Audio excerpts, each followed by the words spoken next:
Thank you. Next speaker on our agenda tonight is Martin Davis, and he is here to talk about future comedy, it looks like, about Angel's Flag. I'm not sure what that means, so welcome, Mr. Davis. Before I start, I think there's at least one minor in the chamber, and parts of my presentation are going to be extremely graphic and are not suitable for minors. And I would urge Well, Mr. Davis, I would remind you that this is also televised. I and understand that. There may be children who might come across this. I understand that. In their home environments, and this is not HBO. This is a proper forum for this. I intend to do this, and I would just urge all the parents Well, I warn you ahead that I will get their pay children close out of the attention. way. Madam Chairperson, on November the 13th, 2007, I was minding my own business reading the Charlotte Observer. On the front page of the Observer, there was an article entitled, "Angel's Flat Being Turned into a Comedy." The Actors Theater of Charlotte, which is funded by the Arts and Science Council, and the Arts and Science Council is funded by the county, has commissioned a nationally known playwright named Eric Coble to write a comedy about the Angels in America flap that occurred here in Mecklenburg County in 1997. Now, for folks that aren't familiar with the history of this, Angels in America, Parts 1 and 2, was commissioned by the Eureka Theater Company back in the 1980s through a special project grant from the National Endowment of the Arts, which is funded by the federal government, which is funded by our tax dollars. They hired a gentleman named Tony Kushner, who is a homosexual Marxist, to write this play. And the fact that he's a homosexual Marxist automatically won him the Pulitzer Prize in drama for this play. In 1993, it premiered in New York. In 1997, Actors Repertory Theater here in Charlotte Repertory Theater, which is funded by the Arts and Science Council, which is funded by the county, produced this show, and I believe it was held at the Blumenthal Performing Arts Center.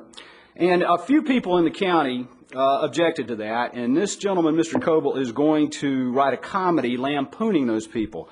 So in effect, our tax dollars have gone to fund Angels in America, fund the production in 1997, and are going to go to fund this future play. And there are a few people in this county who are being taxed to be ridiculed by the government, and this upsets me very much.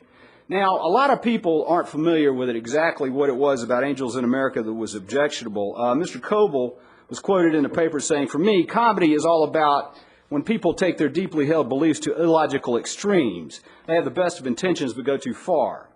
Madam Chairperson, I would suggest to you that it was not illogical to object to this production of this play in 1997. Now, I'm going to read for you one scene from this play. There's two characters, a gentleman named Lewis, who's a recurring character, and a gentleman named Man, who Lewis meets at night at Central Park. And I would, again, parents, this is very, very graphic, and I apologize for this, but this is government-funded art by the taxpayers, and they need to know what they funded. So, we are in Central Park at night. Lewis, "I want you to fuck me, hurt me, make me bleed. I think Man, that's out of I order, want to hurt you. Mr. Davis. Lewis, fuck me. Mr. Man, Davis, I think yeah. you're out of order. Lewis, hard." Mr. Davis. Madam Chairperson, the last time I got in a situation like this, Mr. Helms had a police officer attack me, and they turned the microphone off. Now, at that time, I had legal recourse with my attorney to get these folks. I'm going to get my attorney, and we're going to pursue all the legal avenues that we have. The community's going to know about this. There are approximately 20 meetings between now and the election. That's about an hour's worth of time, and I'm going to fill it with parts 1 and 2 of Angels in America. And by the way, I got this at the public library, one of the best sources in this county for free pornography. Thank you. Thank you, Mr. Davis. It's a slippery slope. The next speaker is Joe O'Neill, Deal with it. and he is here to speak about allowing a rapist to be out of jail. Is Mr. O'Neill?